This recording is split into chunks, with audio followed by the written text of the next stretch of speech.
So today we have this Audi A3 in for its wheels to be refurbished. And I'm going to show you how to do it.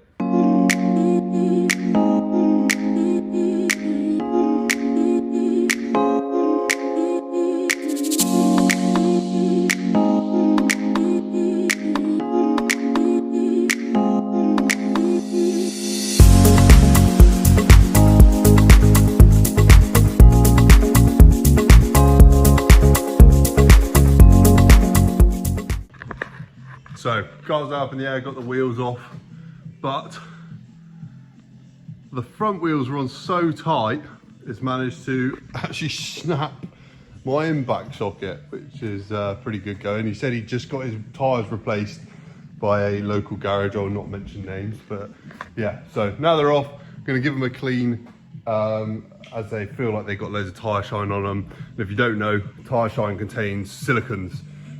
Silicons are basically a painter's worst nightmare.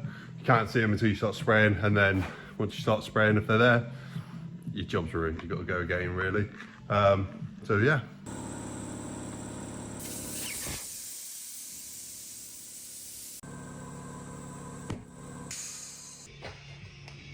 So now they've got the wheels off, I've popped the bead around the edge, used a tyre machine just to pop it back. Obviously, if you're trying to do this at home, you don't need to go to that extent. You could just put playing cards around the edge just to stop the overspray going from all over the wheels. But if you've got the opportunity to do it, to pop the bead is better, because if you can get in behind here, it means the paint can actually stick in behind. So when things like when the tyres get changed and stuff like that, it'll stop any potential flaking of any of the lack or anything like that. So first thing I'm going to focus on is getting out all of these curb marks around the edge.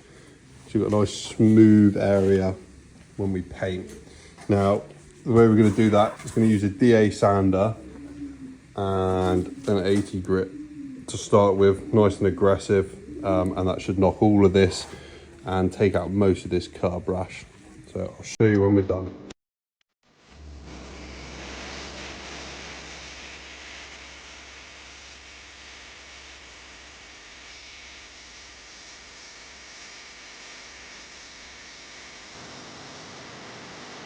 So first step now complete. It took about 20 minutes using the 80 grit just to sand out all the curb marks. You can see there's none left there now. So what we're going to do is we're going to go up through the grits and just take out the scratches that previous 80 grit left.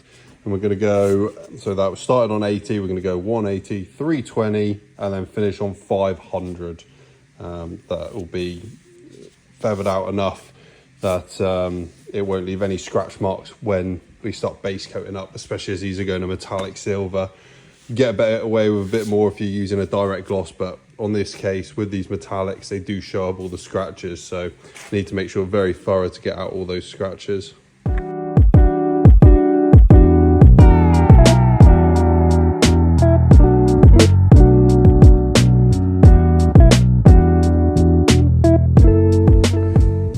So now they've been through all the different grits, you can see they're all feathered out.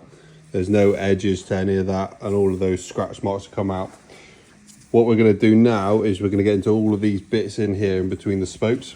So to do that, we're going to use a bit of Scotch-Brite, red Scotch, and you just want to go round and make it all dull, key it all up so that there's something for the paint to bite into. So basically, rather than it looking like this where it's shiny, you want it to look like this side where it's all dull, and you want to do that the whole way around the wheel.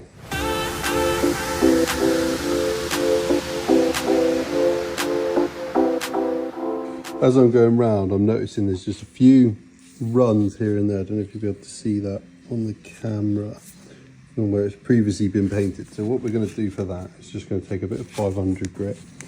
I'm just going to go over them and just knock the tops of them back down, just so a nice smooth surface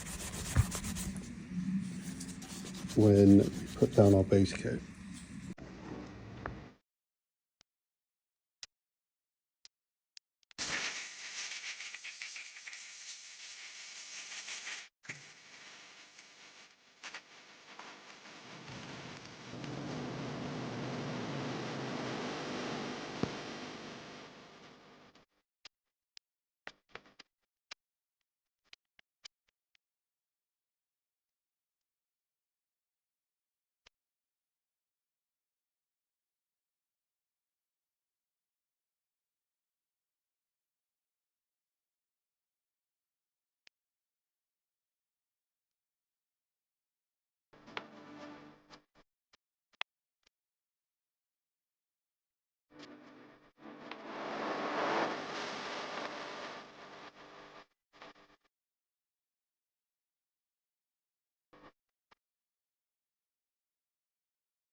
And there you have it, one Audi A3 with a nice fresh refurbished set of wheels.